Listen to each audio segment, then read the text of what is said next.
be able to change public resources. This is an urgent matter because of the times that we are living, and they are characterized by multiple crises that are increasing all sorts of inequalities that we can face and prevent if we work jointly. The principles adhere to key human rights that are very important for fiscal law, and they turn them into guidelines, which is very important for design, implementation, and assessment of fiscal policies. This tool has been built through a conversation of more than 3 years throughout Latin America. However, it has a global calling. This is why we salute the presence of the staff of Latin America and different regions of the world in this opportunity. To start, we would like to remind you that we have simultaneous interpreting into English and Portuguese by clicking on the world icon that says interpretation.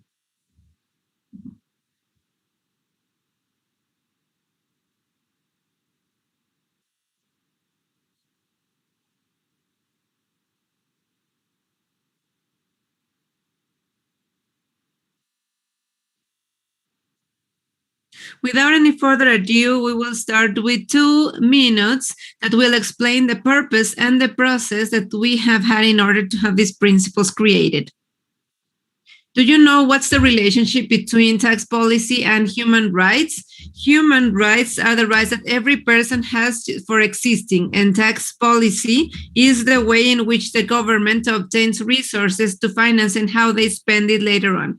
This policy could promote or generate setbacks in the warranty of human rights. In Latin America, the most unequal region in the world during the pandemic due to COVID-19, 73 multimillionaires increased their fortune in $42 billion, while it is estimated that 52 million people have already entered into poverty.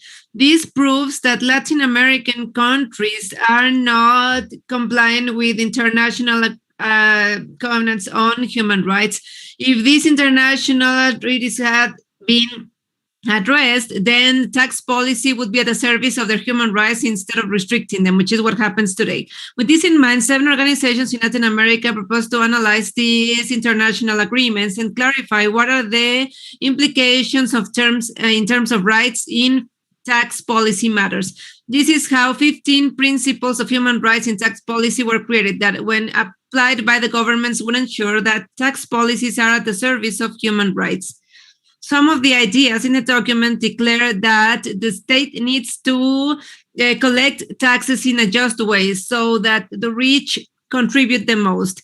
And women and Afro-descendant and indigenous peoples and the community that have suffered discrimination should have priority in spending decisions. And the tax policy should be transparent, participative, engaging, and adhere to accountability. If you want to know more, visit our website. Before you go to our website, we invite you to explore what these 15 principles are about, along with people that have had a key role in this collective effort, which is a result of the work of many organizations and individuals. So Carolina Mota, she will be graphically representing the event, and we will be able to see it when we are done. To start, we will hear comments of people that we're honored to have today because of their great professional life in tax policies. We will start with Dr. Enel Pittelman. He's the Director of Economic Development of ECLAC. And we will continue with the Honorable President of the Inter-American Commission of Human Rights, Antonia Urjola.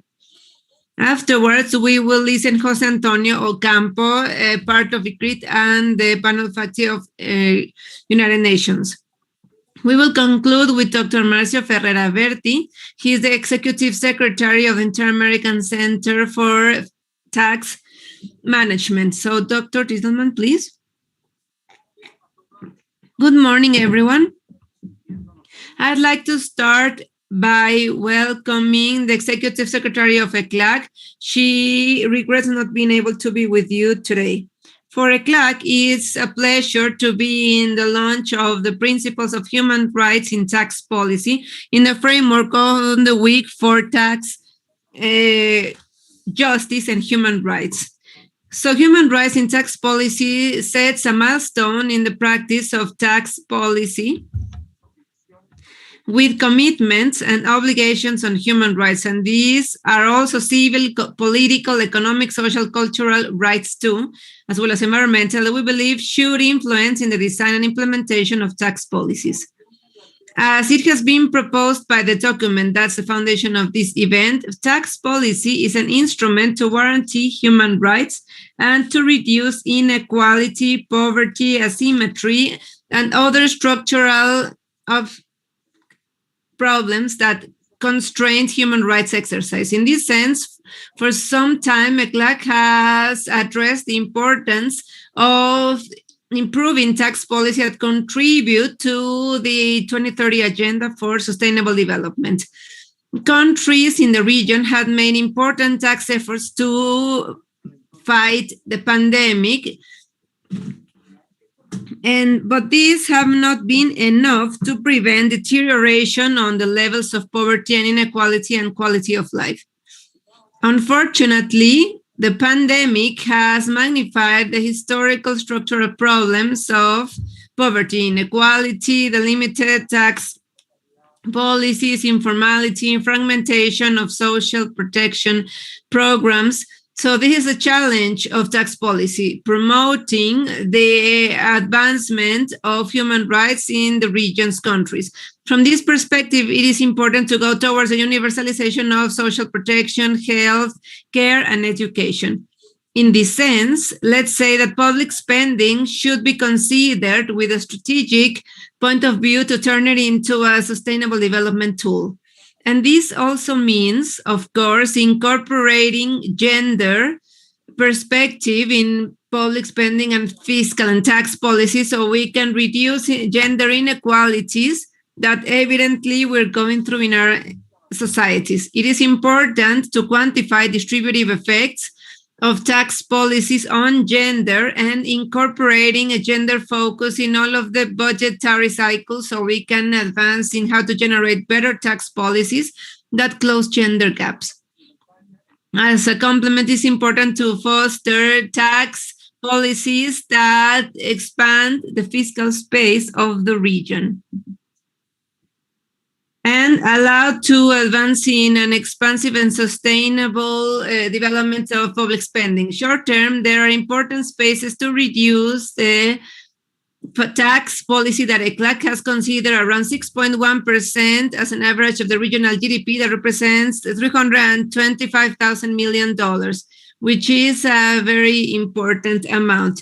Besides reducing tax evasion, we also need to discuss tax spending that's about 3.7 GDP to reorient these efforts towards the sustainable development efforts and the accomplishment of the human rights principles that should be incorporated in tax policies. Midterm, it is also fundamental to increase tax collection as well as increase in progressivity of our tax collection structure.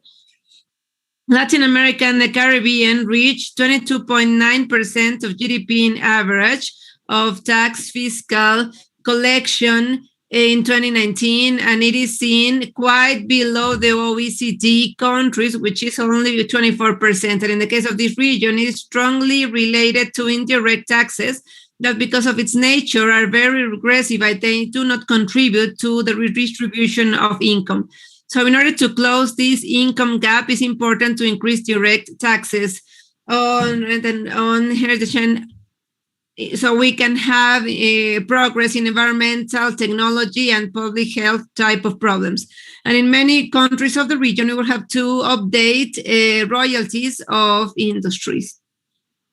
Today, more than ever, tax policy is fundamental to mitigate social effects of the pandemic and to create actions that allow to reactivate and generate an economic and social change in our countries that also allow to build more inclusive societies that are resilient and egalitarian. This is why it is a priority to generate social tax and political pacts that contribute in a synergy to investment growth towards climate action with a decent employment, data and resources to care economy and gender inclusion.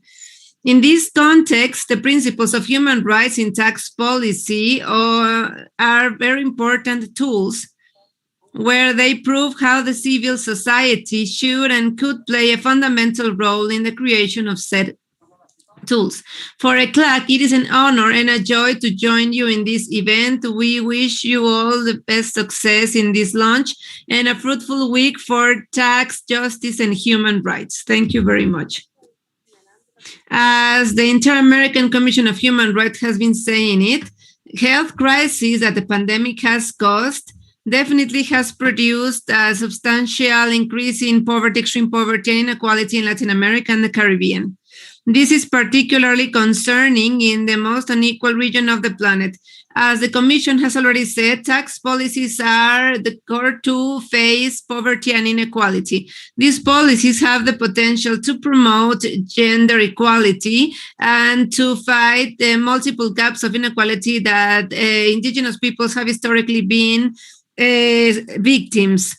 Human rights principles constitute an important fundamental framework that strengthens the role and key functionalities of tax policy and tax payment. This is why I congratulate you for this launch of tax policy principles that collect concerns that the Commission has already mentioned, and that I'm sure will be fundamental tools for international human rights bodies and organs, for policymakers and tax policymakers, and for human rights and other relevant players.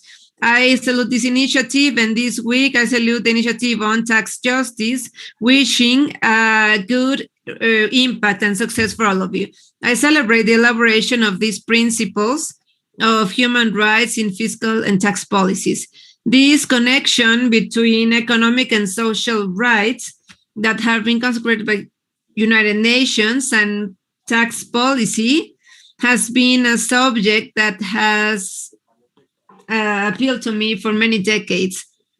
I even wrote something about when I was an executive secretary of ECLAC. This is why I congratulate and I celebrate this concrete scheme of principles that I believe means a substantial basis in this matter. Tax policy aims satisfying social needs of the population, among other aims in terms of education, health, social security, housing access, a minimum income guaranteed for poor sectors. So there are many concrete goals that this tax policy needs to meet. And for this, we need to have two main characteristics in it. First, generating enough resources in order to finance the right level of social policy. And secondly, it needs to have redistributive effects that combine with the public spending distribution characteristics. These two aspects are very important in Latin America because of the high inequality in income distribution.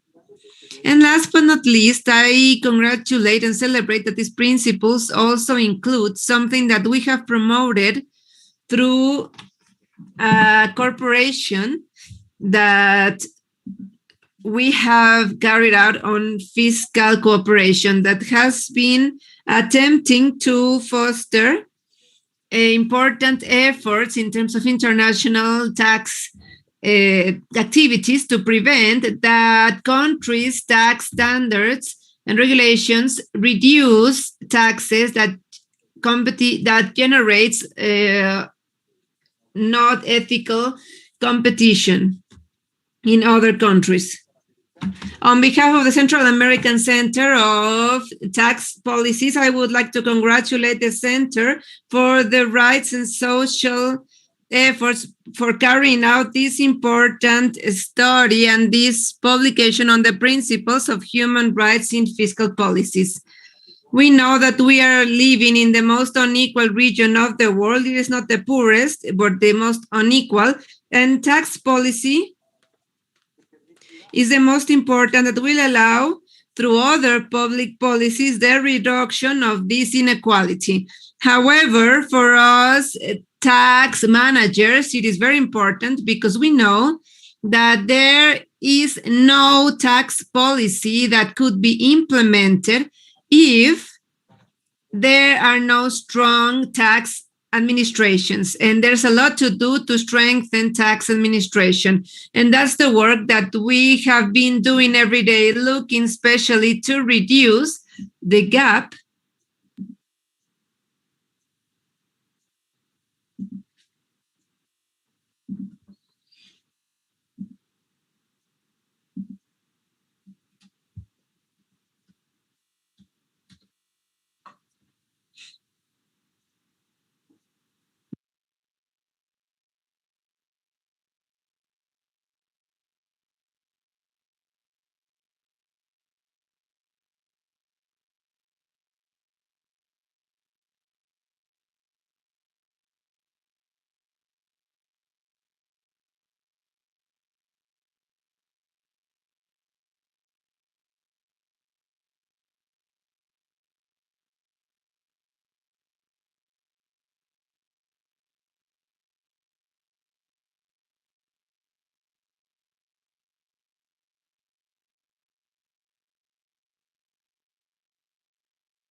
and there are initiatives that we need to follow. This document proposes paradigms in tax policy and fights tax inequalities. This is a macroeconomical and a technical problem, and that affects also social aspects and human rights, of course. So the tax policy is a challenge that, of course, is addressed in this document, which is a transforming potential for Latin America, and that will be, of course, a process of development that will be transforming.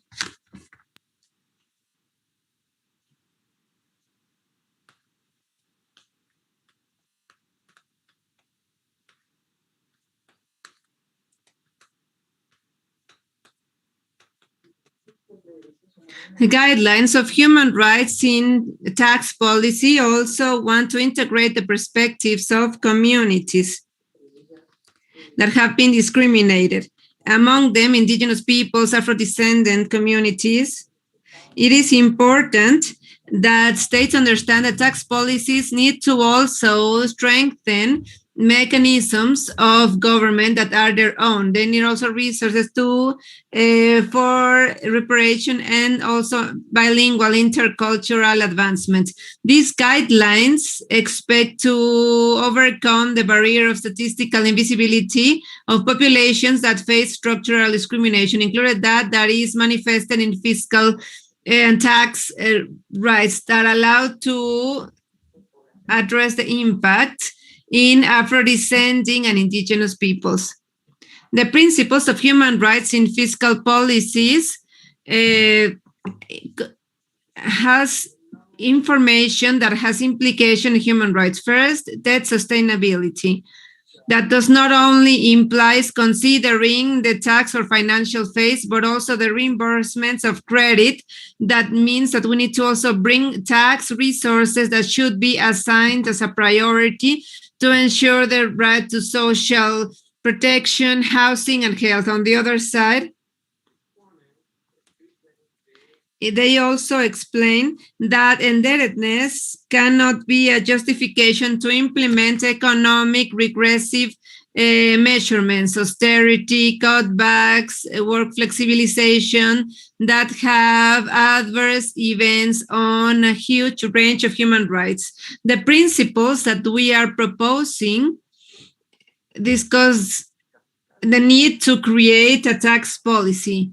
And this has been addressed by the human rights and recently by the Inter-American system. We also consider that these principles dialogue with the financial institutions at a national level. Last but not least, it is through the constitutional systems where justice referring to tax policy have been included. And this tradition has been very important in Latin America. Let me give you two examples, one of the 19th century and the other one for the 21st century. In the first case, the Argentinian Constitution of 1983 establishes that inequality is the basis of taxes and public burden, the principle of equality in tax activities. And the one in this century in Mexico establishes that the exercise of the IRS will focus on adhering to rights effectively. This is why we invite to elaborate on this discussion between the human rights and the constitutional national rights as of the principles of tax policy that we have worked on.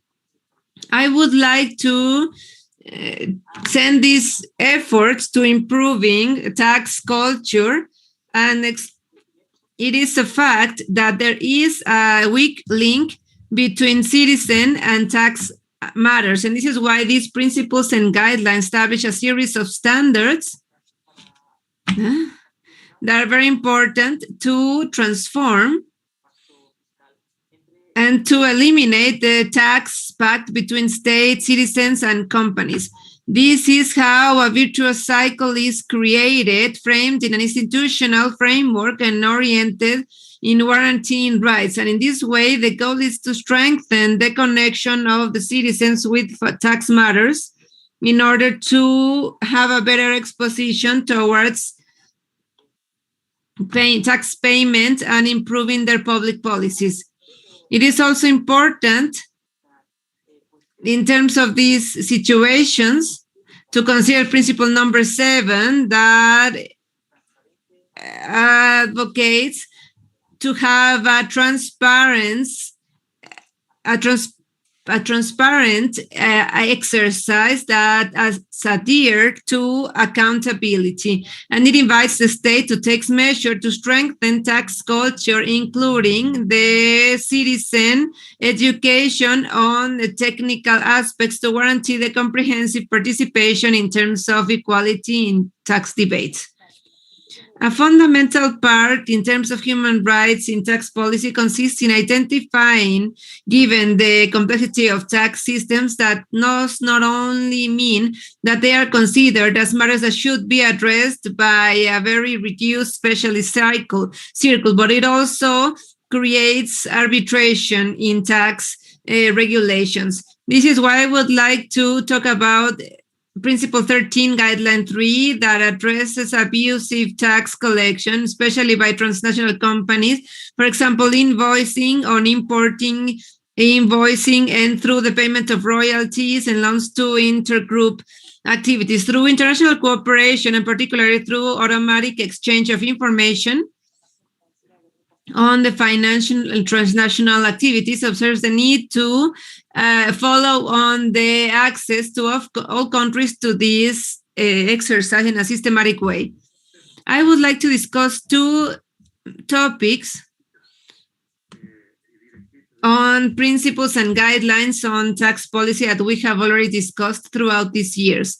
The first one has to do with transparency, how to generate transparency in guiding tax policies for human rights. And there is a mechanism or a movement that has been quite useful in Latin America for the last couple of years, which is global planning.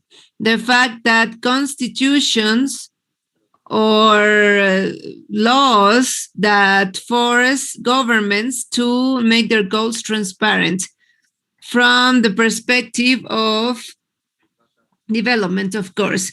It is not a matter of just looking for efficiency, but also coverage. And I think that rebirth of planning, as it has been said, will allow us to ensure or go towards that further transparency. This is considered in the principles, and of course, it's something that from my point of view is quite relevant in order to have this middle term success of human rights improvement through tax policy. Second is progressive collection. This has to be in the principles of any government. You know, the fact that it has to be guided or it has to build a more just activity with less evasion by the rich, with different redistribution mechanisms, and with more progressiveness in the system. It cannot be that more than 4 points of the GDP in Latin America are evaded via tax havens or others in the richest segments of the population. We're talking about tax on people and corporations. Hence, this is a principle, a guideline, and I think that this is one of the most relevant one on tax justice. But it's not only that. I think that also universal rent aspects and social spending are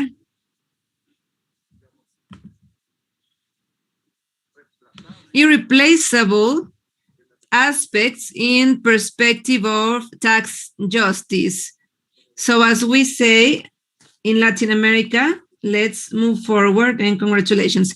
In many countries of Latin America, we assume that adopting a tax policy that respects the principles of social justice is not only important, but it's something that is not even mandatory. So what these initiative principles and guidelines show is that there are some prescriptions that come from the international law and that grant duties to the state. And this is the result of the fact that they have to ensure that tax policy is just. This is, of course, a great input so that tax amendments after the pandemic will be just and they will help reduce inequalities. The principles of human rights in tax policies analyze the obligation of guaranteeing the rights. I'm sorry, I have very bad sound, but I'm going to try to see what they're saying.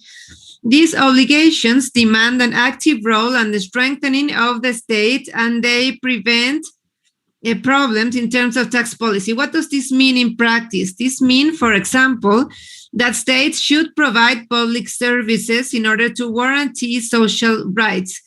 They have to ensure the rendering of universal, adequate, and quality, affordable, and financed social services that reduce social disparities. So the state should strengthen their ability to provide these services in all of their territory, especially in areas traditionally affecting indigenous peoples, people living in rural areas, Afro-descendants. So this should promote the redistribution of wealth and income and ensure substantial and non-discrimination activities adapting to people and groups in vulnerable situations. When rendering public services, enough resources should be destined to guarantee dignified employment, including the incorporation of a gender focus that acknowledges the needs of women, of working women. It also ensures accountability and efficiency, punishing any sort of corruption through the rendering of its services, through the financing of the right mechanisms. I invite you to know more about these principles, which are very important in the region. Thank you very much. One of the main problems in terms of human rights and in public policies has been a disconnection between tax policy and human rights. Those who defend human rights appears that they think that it does not cost, so they don't think about how resources are obtained to protect them.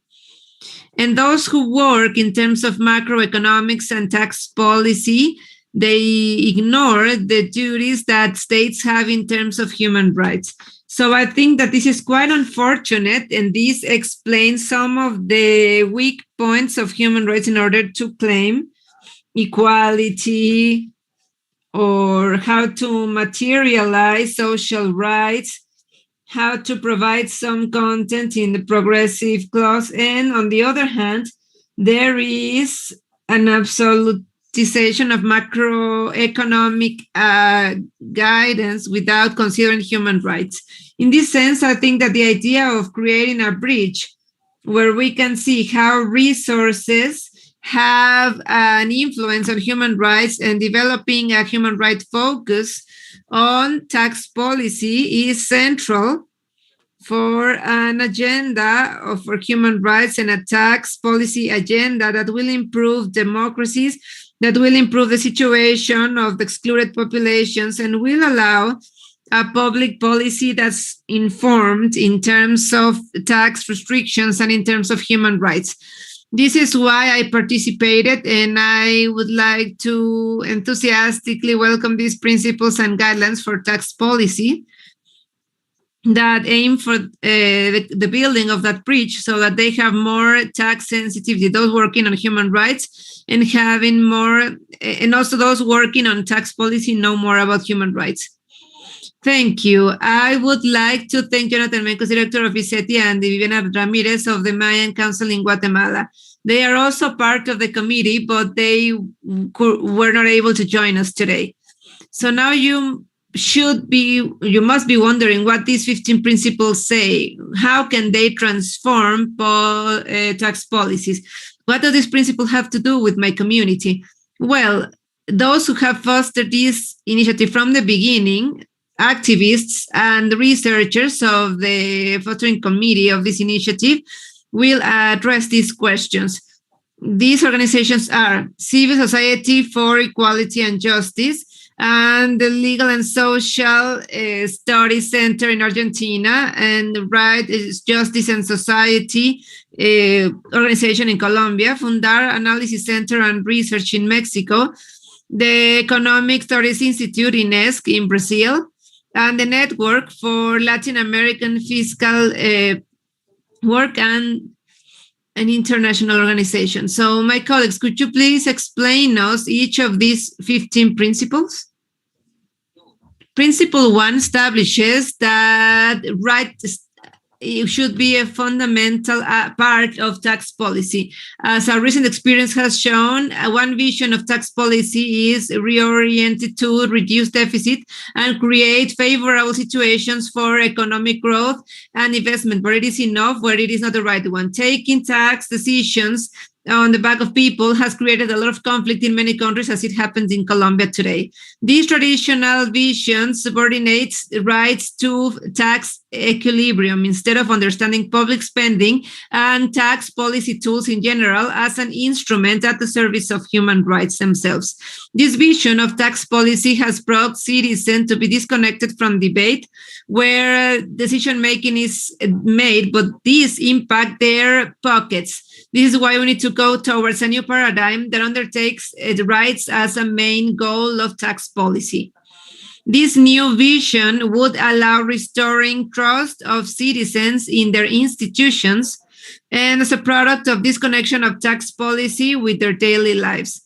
In order to revitalize tax pacts, it is important to create a virtuous cycle based in reciprocity of the states that provide quality services and a citizen that's more willing to pay taxes, which in turn will allow for states to efficiently guarantee their rights, which is their duty. We need a comprehensive tax policy that acknowledges the plurality of our societies and includes all of the voices. How can we do this? With a new vision of the constitutional framework, institutions, and decision-making processes in tax matters based on citizens' participation and oriented to achieve public goals and that there is no further discrimination.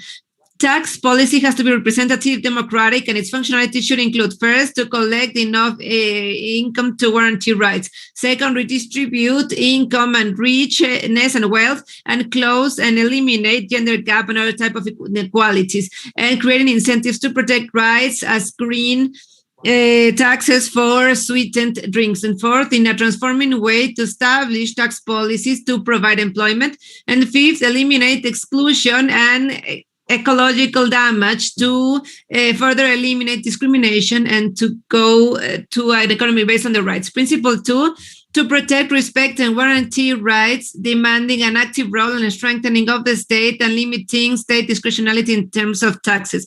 This means that even states are free to take tax decisions. This freedom is not absolute because it is conditioned by their human rights obligations that are from three types. First of all, the obligation of respecting rights that demand non-interfering in their basis in fiscal matters. For example, this requires not to give money to programs that further improve or affect poverty. And also not supporting companies with tax incentives that would affect rights or that are corrupt, and fighting tax evasion. The states have a third obligation, which is guaranteeing rights that demands to take the right measures for the effective exercise of those rights in practice. In tax matters, this requires financing public services that are affordable, quality, universal, and equitable, and in its case, very carefully considering the decisions on its privatization and eventually doing it participative, informally, and transparently. Principle 3 believes that states should ensure that its policy is just. What does this mean? At least 4 things. 1, that the tax system should reduce socioeconomic inequality. 2, that tax system should be progressive, both in specific taxes as well as in its entirety. 3, spending should be progressive in order to reach substantial equality. And 4, that there should be tax equality. Tax systems contribute very little to inequality elimination, and they are openly regressive. Also, there is all sort of tax privileges without a justification. We need to move forward tax activities that are progressive and that reduce inequality and that guarantee that our societies are more equal after the state's action. Tax collection should be equitative and should take full advantage of tax to wealth and to high income. Also, that should be used strategically to guarantee rights and other national needs. Talking about human rights and tax justice, environmental conversation cannot be left behind. Just as this Human Rights Commission in 2017 said, a healthy situation is a precondition for human rights to exist. So Principle 4 of Principles and Guidelines of Tax Policy and Human Rights readdresses the environmental aspect through 4 points. First, it affirms tax biases that are against the environment.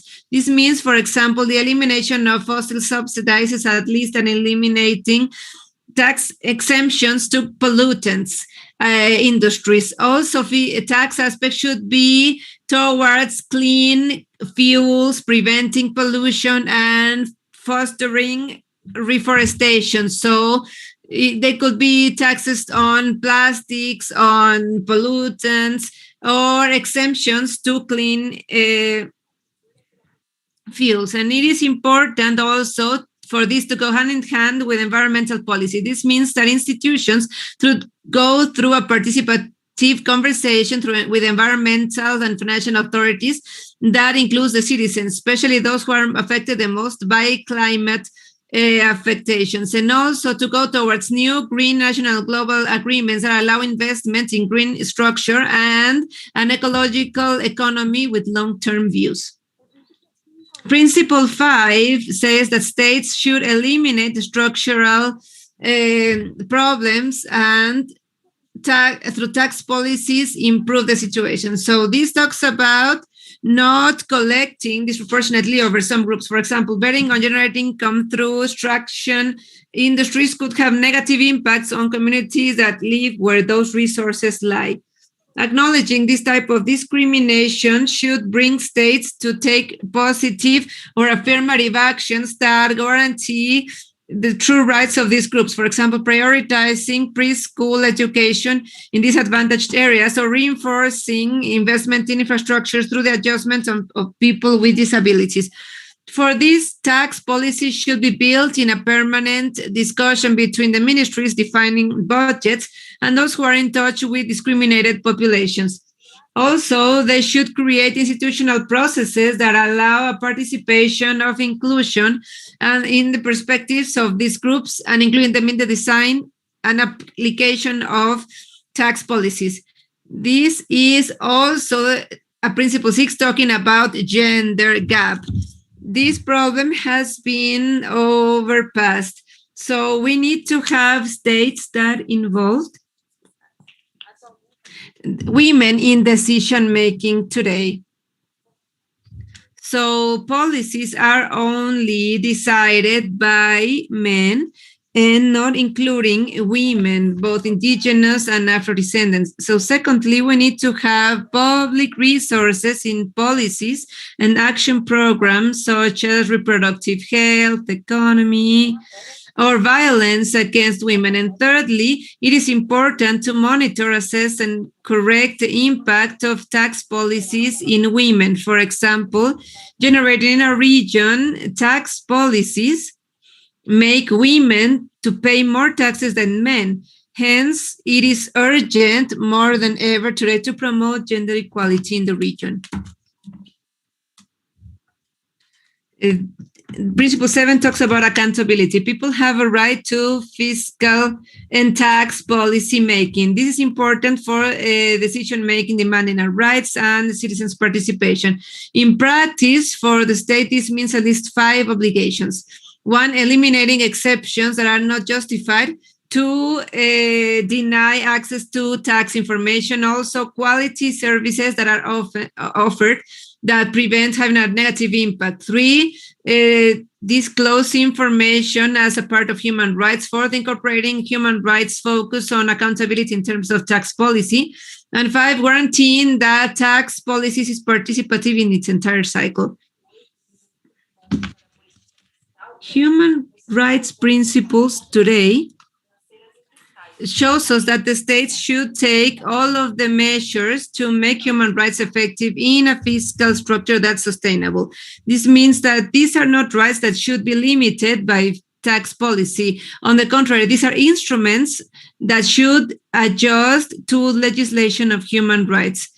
Tax standards cannot be restrictive. They should have flexible clauses and guarantee the essential content of rights, and they cannot come back on the levels of rights that have already been achieved. this principle talks about ensuring the socioeconomical aspects so that people can reach a proper and dignified way of living and livelihood. This is why tax policy is a key aspect. And in this sense, first of all, they should avoid increase of poverty. This can be done preventing tax burden that affects those of less resources. For example, it happens to the tax on first need products. Secondly, it's important to finance social protection activities universal that ensure rights rendering, guaranteeing citizens facing risk related to poverty, climate change, or crisis of public health, for example, during a pandemic. Last but not least, states should ensure protected social spending as a goal of tax policy. Emergencies and crises cannot transform into excuses to reduce the right and the necessary social spending to provide the right level of rights. This protected offering cannot be adhered to economic situations. One of the key principles to understand the relationship between human rights and tax policy is the available resources. This is centered on the obligation that states have in order to use tax resources that are available and adopt different type of measures so that they can reach the effectiveness of human rights, both to guarantee the right to voting or public health that's universal and of quality. States should have tax resources that are enough to fund equitable access to the rights from the citizens. Principle 10 of Principles and Guidelines of Human Rights in Tax Policy is focused on A,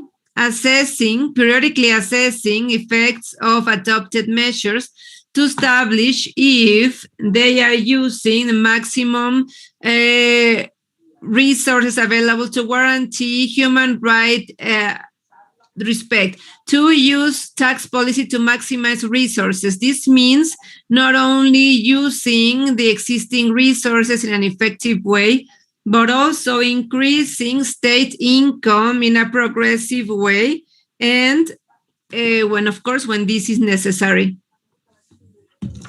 In Latin America, there are a lot of economic crises, and because of this, the states need resources to guarantee not having any further cutbacks in health and education. So the principle that's established here is that this cannot happen anymore. States cannot use this tax policy in order to reduce people's rights, not because of economic reasons.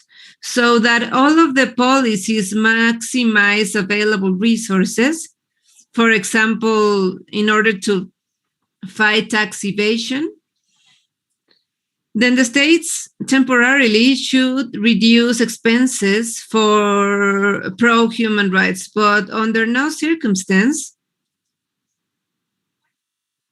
should tax fall on people in problems of poverty or vulnerable. We need to have an important discussion with the society, including those who are affected the most. There is a regulatory functionality in this principle. They incentivize or discourage behaviors by people or by companies and promote the rights guarantees, for example, healthy environment or the right to housing, fair housing. States can promote the right to housing when charging more taxes to speculative assets. They can also tax tobacco and sweetened beverages. This type of habits could also be used to correct external problems, so social costs, environmental costs, or others that are not reflected in the price of a product. For example, the states could establish taxes to products that contaminate in order to de-stimulate its consumption so they can correct the environmental costs associated to that product. We are aware that without a tax cooperation in our region, the possibility of having more robust tax systems that can address human rights is almost unachievable, unattainable. Unfortunately, the industries affect us directly. capturing of states by multinational corporations is evident and is a concrete fact. We need to be able to denounce these intromissions of transnational capital in our countries in order to be able to start fixing our tax system or tax policy so that once and for all, they can turn into a tool for equality and for equity. This is a challenge that the regions, Latin America and the Caribbean, have been fostering with many players of civil societies. We need more robust organizations, cooperation in tax matters in order to eliminate tax havens and eliminate tools that these corporations use to evade tax payment and to prevent them from taking our assets from the country. Principle 14 talks about states and companies that they have responsibility in terms of human rights, in terms of their tax behaviors.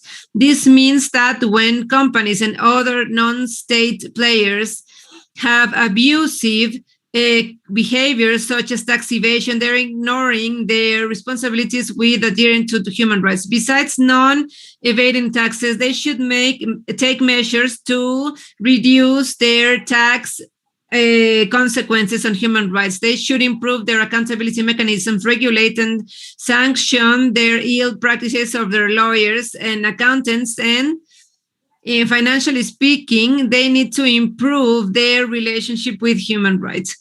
Principle 15 establishes that states should create all sorts of measures at their hand to prevent or fix negative impacts that actions or omissions in tax matters have on human rights.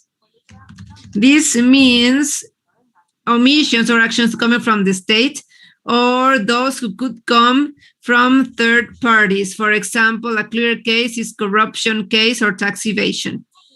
When we talk about what type of measures should states adopt, we're talking about all sorts of them, not only considering judicial channels in order to fix these situations, but also the administrative ones. For example, having administrative denounce instruments so that these people that can go and file a complaint. There are also some other measures that the states can apply that are very important and that have to do with control and monitoring and preventing the way in which public resources are collected and the way they are spent too.